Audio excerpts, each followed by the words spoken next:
sinabi niya, executive, liwanag. Ang executive, BBM, siyang mastermind. Pero ngayon, wala na. Bakit hindi sila nasagutin ng ombudsman, DOJ, at presidente, bakit hindi nagsasalita? So, ibig sabihin, nag-aregluhan na, nagtakutan lang. Dahil lalaglag nila si Martin, kung ilaglag niya, sasabihin niya mastermind. Yun lang yun. Para tayo linuloko na ating nakikiusap po ako sa ating kababayan. Para lagi kang updated. Ako nga pala si Bidaya ng mga oposisyon sa kasalukuyan po. At sabi nga, galit na galit ang mga dapungan ang Pangulong Duterte. Kung hindi ka pa nakakapag-subscribe, i-subscribe mo na yan! Hindi yung mabuti dahil puro diversion ang ginagawa nila. Dinilito lang tayo lahat. Ay ang ginawa ko na, mula nung inisnab ako ni BBM sa Japan, nagtaka ako kung bakit. So, record ko lahat yung speeches nila, lahat yung pinupunta nila, lahat yung ginagawa. So, napagtama ko na mabuti naman at inistab ako, meron na silang gagawin. So, dinokumento ko lahat ang Public Works and Highways, record po galing sa Malacanang and Public Works and Highways 2. Isa lang muna sasabihin ko ngayon para di marito ang ating kababayan. Di ba sabi niya noon, 2024, I built 5,500 flood control. Palakpakan ng Congress. Nung dumating bagyo, nabaha tayo. Sabi niya, binintangan niya ang kalikasan at mga taong bayan, hindi marunong magtapon ng basura. Yun ang nagbara. Paano magbabara ang basura sa buong Pilipinas? So, before 2025 sona, nag-press con si BBM sa isang media na sinasabi nila na mabay si BBM, gusto niya makipag-reconcile kay Duterte, ayaw kong kaaway, maraming kong kaaway, gusto ko kaibigan. Tapos, mayroon media na naglaglag na grabe na ang nakawan sa ating bansa. Mga porsyento ng mga congressman, porsyento ng mga senador, grabe. Dapat ang pwedeng magsalita lang dito, BBM, he should denounce it now, right away. So, yun lang interview sa kanya, yun. So, 2025, nilaglag na para lalabas na eh. Sa dami ng ninakaw, hindi po mapagtakpan lahat. So, sisigaw na yun, ninunahan niya. Binabas niya sa asulan niya. Maya naman kayo, mga nagnanakaw ng kaban ng bayan. Kaya kako kagad sabi ko, dapat tayo ka mo dahil included ka eh. Kasama ka. May Alzheimer ka yata, sabi ko noon eh. So, true enough na yun. Lumalabas na. So, ito nangyayari sa ating bansa. Linuloko na po tayo. At nakikiusap po ako sa ating kababayan. Suportahan niyo po ito dahil totoo po ito. Hindi po gago lahat ang Pilipino. Para na tayong gago kung di natin ituloy ito. Mga senador natin, tinawag ako, nagpunta ako kay Senator Lacson. Gusto kong tumestigo dahil marami akong nalaman ako. O sige, sabi naman niya, gumawa ka ng affidavit mo. At isubmit mo sa April 7, 14 nalabas ka na. At April 7, before 5. April 7, umaga, nandun na ako sa yacht club, nag-aantay dahil umaga wala naman sila doon. Alauna, pupunta na ako doon mag-antay. Alas 9 yata, dumating yung sulat niya dito sa bahay na cancel. Paano ko isasubmit yung affidavit ko? Tapos kinancel nila, ang rason, hindi ko raw sinubmit ang affidavit. So, nagtataka ako. Palagay ko, hindi na itutuloy yung pagpunta ko sa Senado, kaya dito na ako magsusumbong sa taong bayan. Kung totoo yung sinasabi nila na walang nangyayari sa ating bansa, kalukuhan, bakit hindi nagsasalita ngayon mga congressman, mga senador? Bakit pinagtatakpan? Involved ba sila or may usapan ba sila? Yun na lang, recently, nagsalita na si Martin Romualdez, aliwanag. Executive ang involved. Pinangalanan niya lahat, yung public and highways. Wala naman nag-imbestiga. So, linoloko po tayo. Ulitin ko, ang mastermind, BBM. Dokumentado ito yung budget ng Public Works and Highways ng 23, 24, 25. 25, binugbog nila doon. Kinuha yung pera ng hindi dapat galawin, yung PhilHealth. Ang laki kinuha doon. Pinabalik sa Treasury para may magamit doon.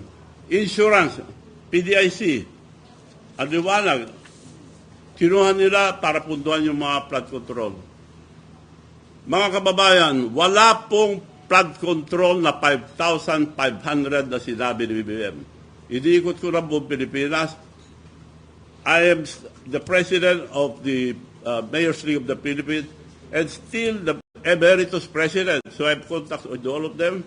Naging president na rin ako ng Councilors League, Governors League. Natawagan ko almost everybody. Walang project na 540. 5,500 project. Now, isa lang ilalabas ko ngayon para hindi kayo malito. Doon na lang sa Ilocos Norte. Ang project nila doon, ang nakalagay nung una, flood control project ni Sandro Marcos, 540. Pinalit-palitan nila yan, tapos ililito yung ano, pero na-document namin, na total of 15.7 billion ang napunta sa distrito niya, hindi duman sa region, diretso. Kaya hinati-hati na ron para hindi na ibid ng public ang region. Dokumentado po lahat to. So mga babayan, niloloko na po tayo. Anong gagawin natin? Manunod na lang tayo. Ang pinakamasama sa lahat, 19 trillion ng utang natin. And we are paying 2 trillion yearly debt payment. Ano mangyayari sa ating bansa, mga kinabukasan ng mga kabataan? Pati hindi pa pinanganak, may utang na. No way na makabaon na po tayo kung di natin sila pahinto itong kagawan na ito. Kailangan sama-sama po tayo.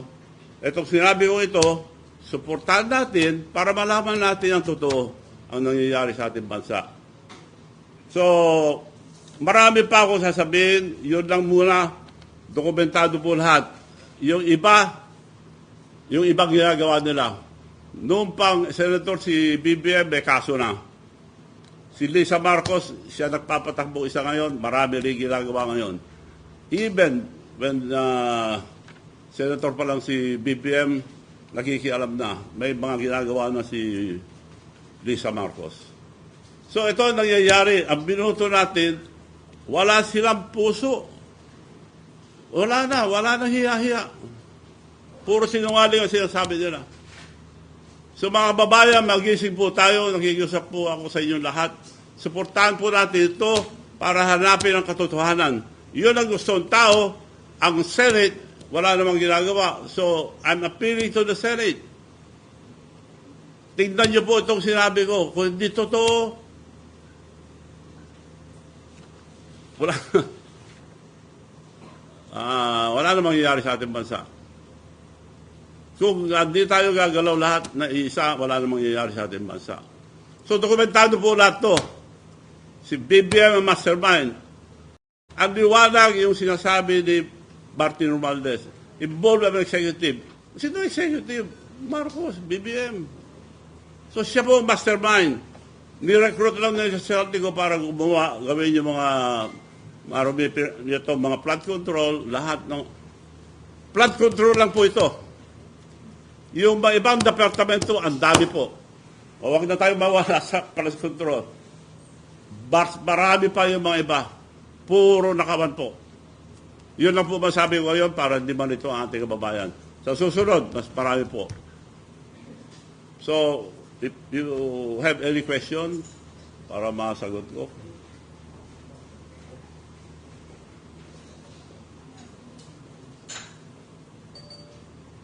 Yes, ma'am. Bob, yun nabanggit niyo po na affidavit kasi yun po yung reason kaya hindi natuloy yung pag-appeal niyo sa O, kailangan po ba- nasaan yung ano? Akin. Kailangan po meron kayong prior submission sa kanya. Hindi, nandito. Invitation muna. Oh, Mr. Luis Chavez Singson, President Emeritus League of the Philippines, Mayor's League of the Philippines, former Governor of Ilocos Sur. Invitation and request for affidavit in the matter of sinabi rito. Ang sabi niya, isasubmit ko ito, please be advised that the Senate Blue Ribbon Committee hearing is tentatively scheduled for Tuesday, April 14, 2026, has been ito, siya mismo nagsulat the same day. Yung unang sulat niya, ito yung unang sulat.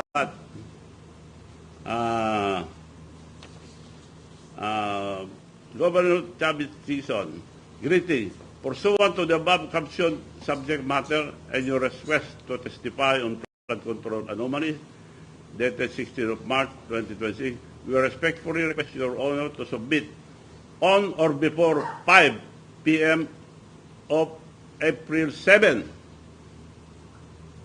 Nandun ako ng umaga. Nag-aantay. Kumain ako sa yacht club. Alauna, pupunta na ako. May dumating na surat ng umaga. The same date. Kinansel niya 7. Oh. The committee has deemed it necessary to reschedule the public hearing contingent of the mitigation of the current national energy emergency. Kung anong rason sinabi. Dokumentado ko lahat. Gusto ko, naka-ready yung affidavit ko. Mayroon akong affidavit. Nandun na ako noon. Walang tao ng umaga doon. Wala sila eh. Saan ko siya submit? Sinunod ko lang yung gusto ni Senator Lacson. And yet, sinabi niya na wala daw ako affidavit. Meron.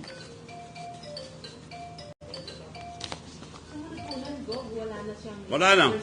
Kaya wala na akong pag-asa na makarating pa sa Senado. Ayaw nila malaman ng totoo. So, ito po ang katotohanan. BBM is the mastermind. Involved lahat sila, Saldico and Martin Romualdez. Yung mga public organizers, ginamit lang lahat yan. Kasi pag nagbayad yung contractor, binabayaran kagad ang public works and highways. Bayad agad. Hindi pa tapos. Kaya maraming ghost project. Only in Ilocos Norte, probinsya ni Presidente na supposed to be a model. 100 flood control project, 540 ang nakalagay ng una flood control project. Total of 15.7 billion for 23, 24, 25. 25 binugbog na nila doon. So, iba pa yung 22. Nung nag-umpisa sila, nag-umpisa na doon. So, ito lang 23, 24, 25 para maliwanag. Ilocos Norte, first district lang. Office of the Department of Public Highways, diretso sa first district local para wala ng bidding. Hinati-hati na. Kasi bawal doon malalaki. So yung 15.7 billion, hinati-hati nila doon sa daming contractor. Meron nga isang ipapakita namin yung isa, hindi magtama. At saka karamihan, wala. Ghost project. And meron man substandard. I-video nyo nga, paano sa video para makita nila. Ito. Kung kaya natin yung ilang larawan na kuha ng team na pinadala ni Ginoong Luis Chavez Singson sa Ilocos Norte para inspeksyonin, i-verifika at alamin ang katotohanan sa mga social media report na maraming flood control projects sa Ilocos Norte ang wala, sira, substandard at maanumalya. Ang una niyong matutungayan ay kuha sa Barangay Casili, Lawag, City, Ilocos Norte. Ito ay isang flood control project na nagkakahalaga ng 47,022,160.24. Ito ay galing sa GAA 2025 at Ang konstruksyon nito ay dapat nagsimula ng February 2025 at natapos noong September 1, 2025. Ito ay may contract number na 25AA0475. Bayad na po yan. Makikita sa mga larawan na ang sinisimento ay putik at ang bakal na ginamit ay substandard. Ang sukat nito dapat, ang kanyang kapal ay dapat 200 mm. Pero makikita nyo sa mga larawan na ito ay 70 mm lamang o 2.76 inches. Ang embankment dapat nito ay dapat handling rock embankment pero hindi inimplementa dahil makikita nyo ito ay gawa sa putik. Ang susunod na mga larawan na inyo makikita ay sa Barangay Dipilat, Bintan, Ilocos Norte. Ito ay construction, maintenance of flood mitigating structure drainage system. Ang halaga ng proyekto ay 82,020,667.83. Ito ay dapat nagsimula ng February 19, 2024 at dapat natapos ng 30 October 2024. At ang source of fund nito ay 2024. Ngayon, ginagawa pa lang ang proyekto. Noong unang pinuntahan ito ng team ni Ginoong Luis Chavez Singson, wala ito dyan sa kinatatayuan niya. Ibig sabihin, yung 2024 na project, ngayon pa lang ginagawa. Kaya, ang duda Pero bayad na yan. ay noong inineklara Bayad na lahat ng yan. ICI na walang ghost project ang Ilocos Norte noong November 2025 na sinabi mismo ni General Asolin ay hindi totoo. Dahil kung makikita ninyo, ito ay kinulusad pa lang at makikita din ninyo na ang dapat na kapal ng simento nito, yung slab nito ay dapat nasa 300 mm o 11.80 inches. Pero makikita nyo sa picture, ito ay mayroon lang 40 mm o 1.5 inch na kapal ng simento. Ang susunod na mga larawan ay isang flood control project na namisalign. Mapapansin nyo, ito ay pinagtagpo pero hindi pinadhana.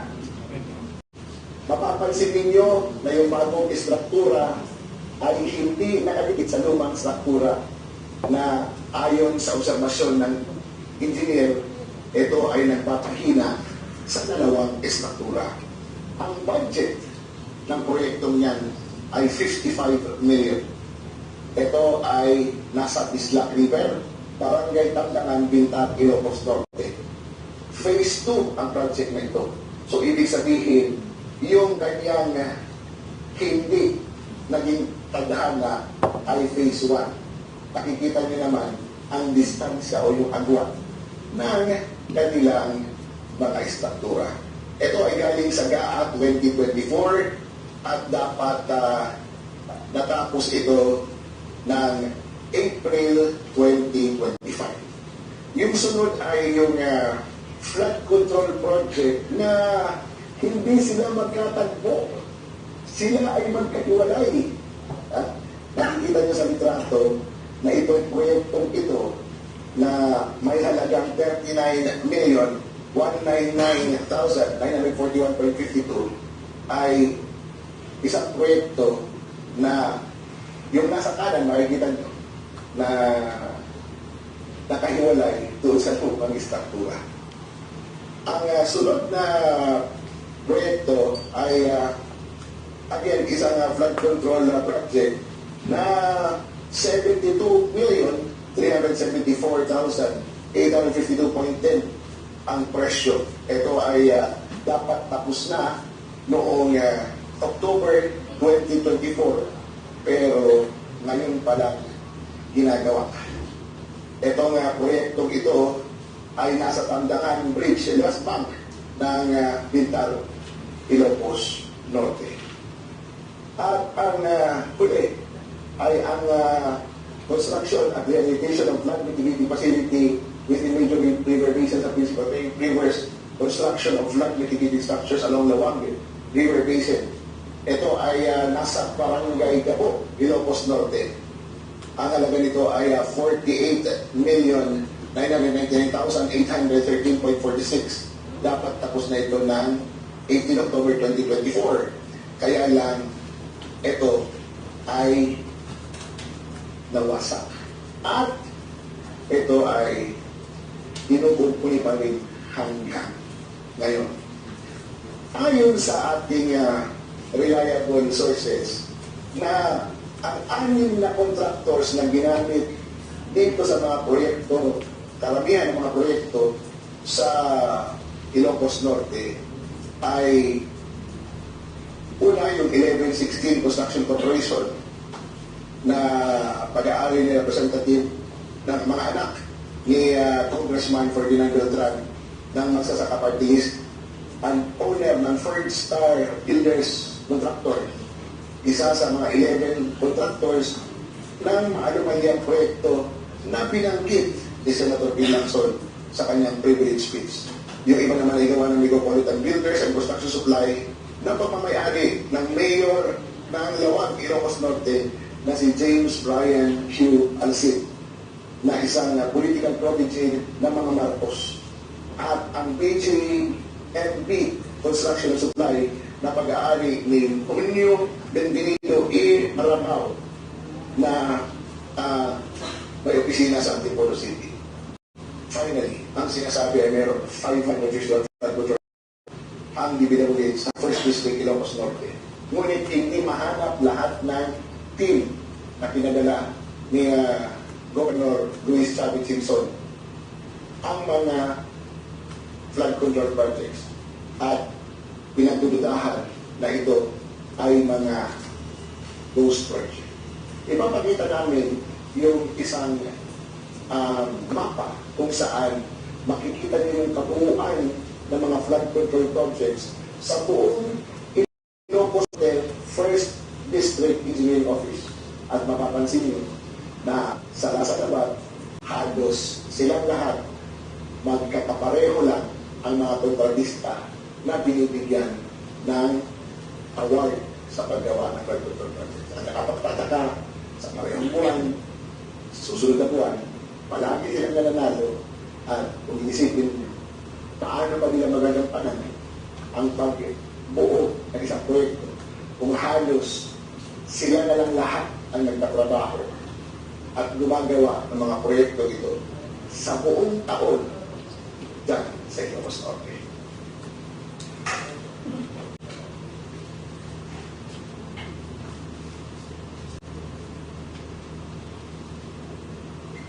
Yun pong sa district lang binibid, parang inaayos nilang bidding doon. So, hindi na dumadaan sa region, diretso. 15.7 billion, 23, 24, 25, pero about 22 doon. Nung bago po sila. Kukunti lang yon. Pero nakakapagtaka rin, kaya sila kapag-generate ng maraming pundo yung mali-maleta, bawat contractor na kukuha, nagbabayad ng 25%. At binabayaran kagad. Umpisan pa lang, bayad na. Hindi yung may down payment na hindi yung nagda-down lang. Bayad lahat. Kaya naibibigay nila kagad yung 25%. Yung iba mas malaki pa. Kaya maraming mali-maleta dahil lahat, buong Pilipinas gano'n ginawa.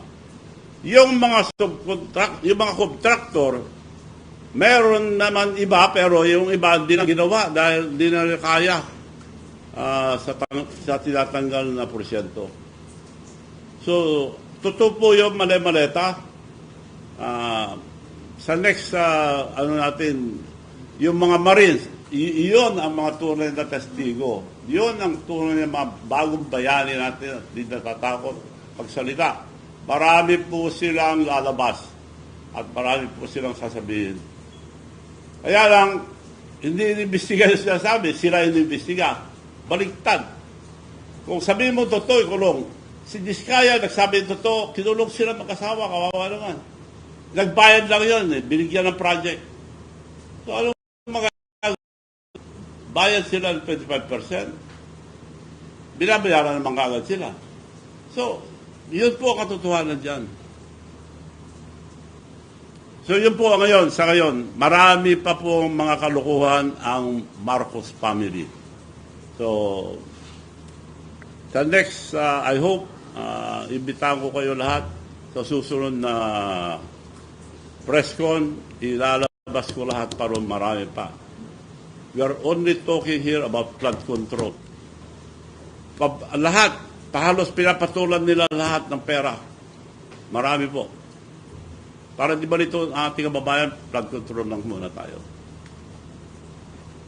So, ito po bang mga contractors sa Ilocos Norte ay naimbestigahan na? Wala, hindi sila investigahan eh. Kakampi nila lahat eh. Pero nakuha na lahat ng mga pera, 25%. Kaya yung mga iba, hindi na ginagawa. Yung iba, binalikan namin, ginagawa na, tinatakpan lang. Pero nakuha na namin ng picture na may date, yung camera na may date. So, mas anong gawin pa nila ngayon, hindi na nila mapapagtakpan. Sa dami ng ninakaw, hindi po nila mapapagtakpan itong kalukuhan na ginawa itong Marcos administration. Ito lang ang presidente, walang project. Walang project. 5,500 flood control, wala po. Hanapin nyo, Bambu Pilipinas. Pinasyalan ko na po lahat, nakausap ko na po yung mga tao. Yung pinunta niya sa Bulacan, unang-una, Ghost Project, siya mismo. Nibestigan niya, nandun pa. Ghost Project talaga. Pinabalikan ko, ganun pa rin. Wala nang magawa eh. Hindi na nila ginagawa dahil nakuha ng pera yung mga kontraktor. So pagkatapos po na mag-asawang Diskaya, sa palagay niyo po, wala na bang susunod na maiimbestigahang contractors? Yung magsasabi ng totoo. Ako, nagsasabi ng totoo, pinayaran nila ako ng plunder. Available yun, hindi naman totoo eh, kaya hindi nila masampa para lang masabi na may kaso kong plunder. Etong ginagawa nila ang plunder. Billions, billion. Yeah, ito ang plunder talaga. Conspiracy sa susunod, papakita ko paano nag-umarte-arte si BBM na dinannounce niya lahat yung mga bintangan niya, yung mga nagnanakaw na kabad ng bayan. Kung paano nila ginawa, dokumentado po yun. Naka-video ko lahat yun. Para di man itong tao, yun, dito lang muna. Good morning. Paparating na naman po ang SONA. Anong tingin mong laman kaya ng SONA niya, sir? Walang nakakalam. Wala nang naniniwala kay BBM. Kung ano man ang sabihin dyan, di ako naniniwala. Hanggat di ba imbestigan yung mga mali-maleta, natutuo yun, ang dami ng testigo, walang mangyayari sa ating bansa. Tuloy-tuloy, ito, kung hindi natin sila pahintuin, kung hindi imbestigahan yung mga... Wala nang batas eh. Nasaan yung ombudsman? Bakit hindi nila imbestigahan? Sabi nila, kakasuhan si Martin Romualdez. Bakit wala na, tahimik na sila? Dahil may involved ang presidente. Tuminto na eh. Kakasuhan namin. In fact, binigyan na yata ng order na hindi pwede lumabas. Bakit tuminto na sila? Natakot sila kay Martin. At hindi na rin tinuloy ni Martin dahil pareho sila eh. So, hindi kaya dahil 5 or 3% pa lang ng SOP na sa palasyo kaya sila nagsalita para ibunyan yung flood control. Nagsalita si? Hindi kaya dahil kaunti na lang nakarating sa palasyo, mga 5 or 3% na lang ng SOP kaya sila nagsalita dahil yun. Wala, hindi sila sinasagot. Wala. Bari wala. Yung bang sinasabi nila. Hindi, I mean, hindi sila siguro sasalita kung malaki-laki na pupunta sa kanila. Wala. Dead man nila ito. Hindi nila sinasagot. Well, natayin natin. Inahamon ko sila na sagutin nila ito. Bakit hindi nila sagutin yung mga sinasabi ni Martin Romualdez na involved ang executive? Executive, si BBM yun eh. Bakit hindi nila sagutin? Bakit hindi tuloy nakasuhan? So, nagsisinungaling ang ombudsman kung hindi niya kasuhan si Martin Romualdez. Kaya walang perfect crime. Dokumentado lahat to. Mahulit sila dahil sa dami ng ninakaw. Ngayon lang nangyari sa ating bansa ito. Pero kawawa mga Pilipino, tayo. Utang natin 19 trillion, 2 trillion yearly and debt payment, lumalaki na lumalaki. Wala silang concern dahil katapos ng term, tatakbo na yan. Huwag tayo pumayag po. Kailangan may imbestiga po ito sa tulong ng lahat. All sector, religious organizations, and also the military and police, alam nyo nangyayari, bakit kayo tahimik? Kung tatahimik kayo, history will judge you. Bakit kayo hindi gumalaw nung nagnakawan ng ganitong kalaki? May budget ba? Or kung walang budget, bakit di sila tumulong? Sabihin nyo lang kako na ayaw nyo grabe korupsyon. Yun lang hiningi ko sa mga Armed Forces of the Philippines, PNP. Sabihin lang nila, ayaw namin grabe korupsyon. Huwag nyo sabihin, withdrawal support. Hindi, I dare them. Wala pang sasabi.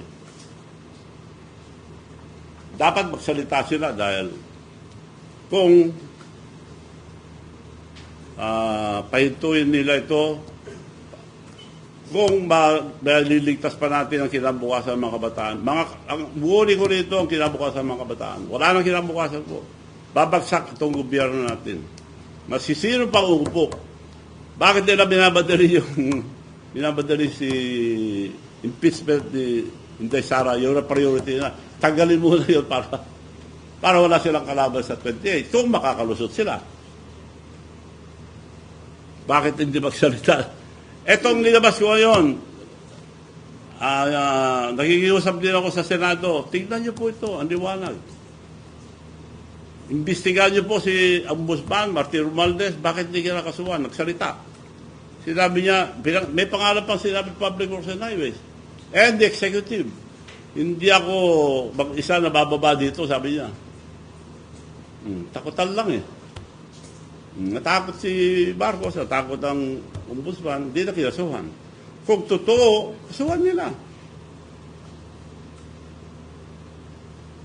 Bakit sila tahimik? Dahil maliwanag pa sa buwan. So mga kababayan, nakikiusap po ako, suportahan natin po itong mga sinabi ko para mapahinto lahat itong graft and corruption. Di po, walang hinto ito. Flood control lang ito. Ibang department, mas marami pa. Sir, ano pong aasahan namin ng mga susunod na hakbang po po ninyo? Well, kung di sila imbestiga, marami pa ako ilalabas. Pero hindi muna, para hindi mawala ang issue ngayon, flood control. Wala na akong pag-asa mapunta sa Senate eh. Dahil kinansel nila, wala nang notice. So ayaw nila malaman ang katotohanan. Kaya sa taong bayan na ako nagsusumbong. Sir, ano po yung reaction nito sa pupush po ng tambagang Inday Sara yung champion? Hindi ako tatakbo, Vice. Hindi ako tatakbo. Nagpapasalamat ako sa sumusuporta pero if ever natatakbo ako, it's either Senate or local. Pero definitely hindi Vice. Hindi ako Vice. Walang trabaho ang Vice eh. Senate para tignan ko yung mga nakawan sa Senado. Sir, sa tingin niyo, sapat po ba yung ginagawa niyang pag-iimbestiga sa flood control o kulang na kulang? Nabanggit din po ninyo na parang dinideflect po nila yung issue at hindi ba yung... Kulang na kulang ang? Sa tingin niyo po ba kulang na kulang yung ginagawa nila pag-iimbestiga ngayon? Yung ICI, kakampi nila eh. Yung Chairman Reyes, imbestiga pa lang sa Senate. Oy, hindi nyo pwede ilagay yan. Kinulong pa. Nagsabi ng totoo, si Diskaya. Lahat na sinabi doon, sinara kagad ng Senate. Wala nang PB. Kung isang Chavez Singson ay nabigyan ng pagkakataon na mag-witness sa Senado, palagay nyo na ilang kontraktor o ilan ang mga pwedeng makulong sa dami ng mga anomalyang pwede nyo niya? Well, sinasabi ko na, hindi magagawa ang kontraktor yan kung hindi gawa ang Malacanang. The government cannot solve this because the government is the problem.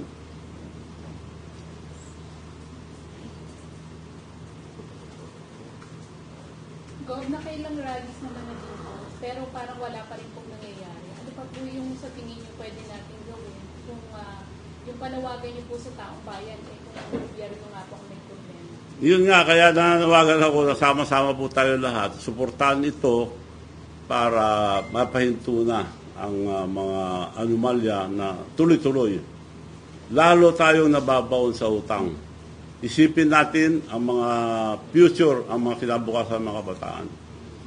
Mga nasa Congress, mga nakasenate na sila dapat makatulong. Itignan nyo yung sasalita sa Congress, kinukulong, kinakasuhan. So lahat ng kinakasuhan. Ako kinasuhan din, pero fake. Plunder, available yan. Kung totoo yan, di kulong ako. Pero linagay lang doon para may kaso ako sa record. Ito, ganito ko naman kay Jason, sa anong masasabi niyo doon? May nagsasabing silent martial law daw yung ginawa sa kanya. Si? Jason sa po. Dahil inaresto po si Jason dahil sa mga akusasyon niya tungkol sa pagkakasakit ng presidente. Hindi ko na ano yun. Silent martial law ang ginawa. Na maaring maulit pa po sa ibang taga-media. Ina-arresto po yung mga Ay, na-arresto yung one. sasalita lang against sa Well, nagagawa nila lahat ang gusto nila eh. Basta hindi maganda sa kanila. At papasalamat ako sa mga media na naglalabas ng katotohanan. Yung mga iba tahimik, hindi nilalabas.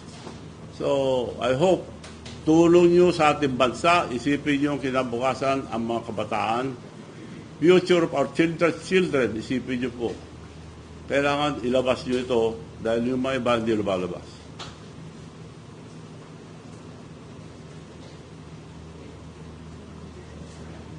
So, Gov, may nakikita pa nga po kayong pag-asa na ma-resolve pa natin itong flood control or matatapos na lang po ang term ni Pangulong Bongbong na Matapos to kung sama-sama tayo lahat. Kung magising ang kababayan natin Pilipino, magising po kayo dahil linuloko na lang po tayo itong gobyerno ito. Yun na lang, hamon ko. Kasuhan nila si Martin Romualdez, nagsalita ng Ombudsman eh. We will file a case. O, di ba ebidensya sila? Bakit hindi tinuloy? Si Martin Romualdez, bakit hindi niya tinuloy? Executive, Bongbong Marcos na yun. Nagkaregluhan na ang kung hindi sila tutuloy.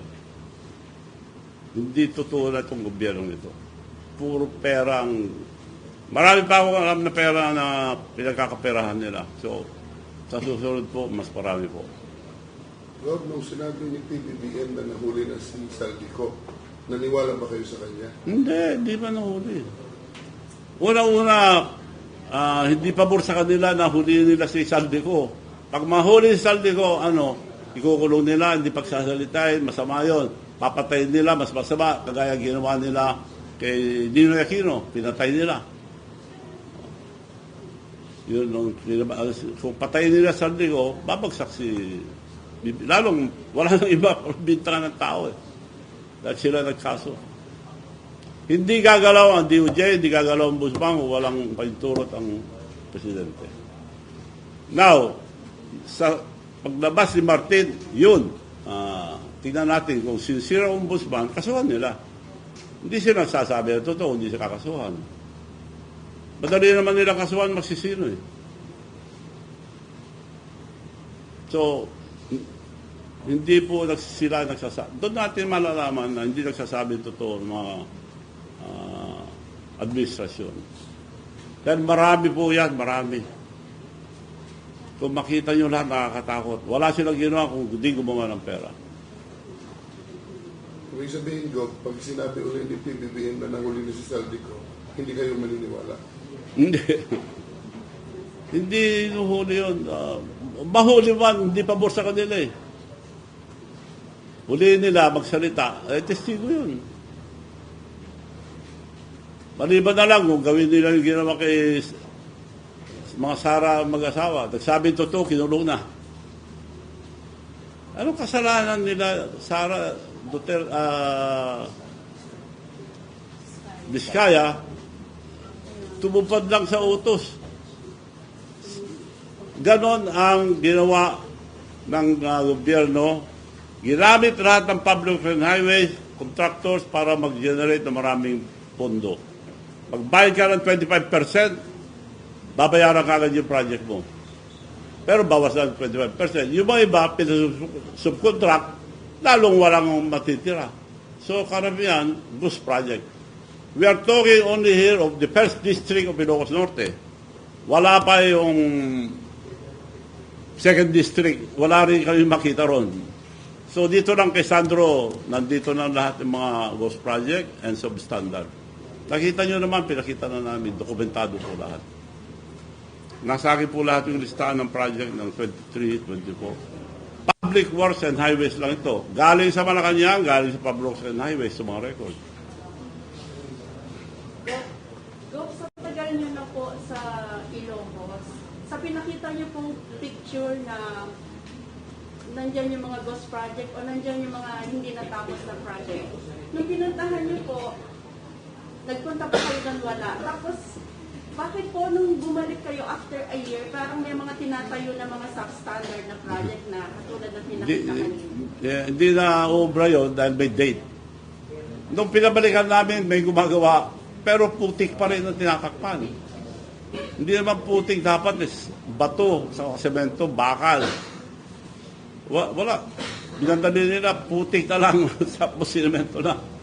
Yun po ba ang reason, Gob, kung bakit nagsasuffer ang mga taga-Ilocos sa pagbaha? Tuwing bagyo, mataas po ang tubig baha. Yun po ba ang dahilan dahil sa mga projects na hindi natapos? Buong Pilipinas. Kaya hanggang ngayon, baha pa sa Bulacan. Sa Visayas, ganoon din. Wala pong sinasabi ni BBM. Kaya hindi nagsabi ng katotohanan si BBM dahil I built 5,000. Harap natin lahat sa SONA. 5,500 projects. Wala po yun. Yun ang imbestigahan sa Senado. Iba ang imbestigahan eh. Concentration nila yung eleksyon ng 28 para walang kalaban, kasuhan Sara at all cost kung ano yung pinatestigo. Yung tumestigo kay Vice Inday Sara na Madriaga ba yun? Professional scammer yun. Ini-scam din ako rito, hinuli ko, pinakulong ko nga eh. Armado lahat sila, ini-scam ako rito, hinuli ko lahat, may mga baril. So, professional yun. At ang madalas na ginagawa yun, papakamatay yun. Iiyak-iyak sa nung sa court, pakamatay, hindi matay. So, lahat, hindi na sila nakapili ng credible na witness. At ulit-ulit pa sa yung congresswoman na nagsabi, nakatawa pa sila. Are you crying? I think you're crying. Gob, anong pang-i-scam mo ginawa sa inyo ni Madriana? Hindi, pinuntan, nakipag-picture sa akin, tapos nakipagkaibigan. Lahat naman ng tao nagpupunta rin, nagpapapicture eh. So, kinaibigan ako, tapos sinabi na, that was during the time, ang kwento ko, yung time ni Noynoy Aquino. Tulungan mo nga ako, itong kapatid ni Noynoy na kapatid sa labas. Daming dalang PSG, hindi PSG, mga scammer. Pero nagtataka ako, bakit? Hindi, kasi ang daming rason. So, binigyan ko ng pera, tapos balik sila. Meron kami video, bibigyan namin sa iyo. Dami namin deliver na, ito mga witnesses, PSG, na video. Kung totoo yan, sige, bigyan niyo sa akin. Pero kailangan gastusan natin. 10 million hiningi sa akin. Ha? 10 million ako, tinawag ko yung security ko. Bantayan nyo nga lahat to, kapkapan nyo lahat ako. Umamin na sila. Yung kapatid ni Noy Noy ang sinasabi, patawarin mo ako, sir. Janitor na ako sa isang eskwelahan. Natakot ako dahil marami silang baril. So mga scammer, lahat yung PSG puro scammer. Headed by Madriaga. Gov, sa lahat po ng mga nabanggit nyo ngayon dito po sa press con, hindi nga po dyan sa flood control anomaly, may plan po ba tayo na mag-file ng case sa Office of the Ombudsman? Walang mangyayari sa ombudsman dahil appointee ni Marcos eh. Pagtatakpan nila. Ihamon ko na lang, hindi na pwede ako mag-file, hindi na kailangan. Kasuhan lang si Martin. As they promised. They announced it. In-announce sila, dapat may isang salita tayong lahat. Ako po, hindi ako magsisinungaling, meron ako isang salita. Yun lang pwede ko pangyabang. Kaya ngayon, kinakalkal nila ako, gusto akong kausuhan, kung ano-ano. Marami pa, sasabihin ko lahat yung totoong kagahaman nila. Greediness is always the downfall of everybody. Gahaman. Gahaman po sila. Sobra-sobra na po ang nawala sa ating bansa. Rob, kailangan ba lumutang ibang contractor para hilingin ng gobyerno tungkol dun sa anomalya ng flood control? Kasi sa lahat ng contractor yung kadiskaya naglakas loob na para ibunyag ng buong katotohanan. So kailangan bang lumutang ulit? Hindi na kailangan ng mga sinabi ko. Bisigan lang eh. Kung yun, mawawala na naman tayo sa flood control. Kukulong lang pang magsabi ng totoo. Pero, imbestigan nila si Martin Romualdez, magsasalita lahat. Baka suportahan pa ang taong bayan kung magsabi ng totoo si Martin. Balang araw, ilalaglag din niya yan eh. Itutuloy niya, pero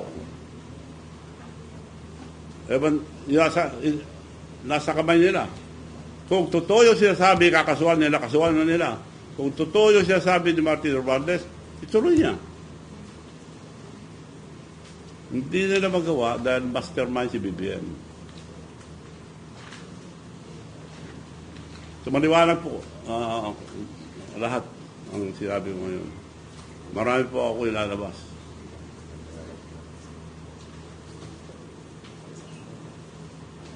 Wala na po.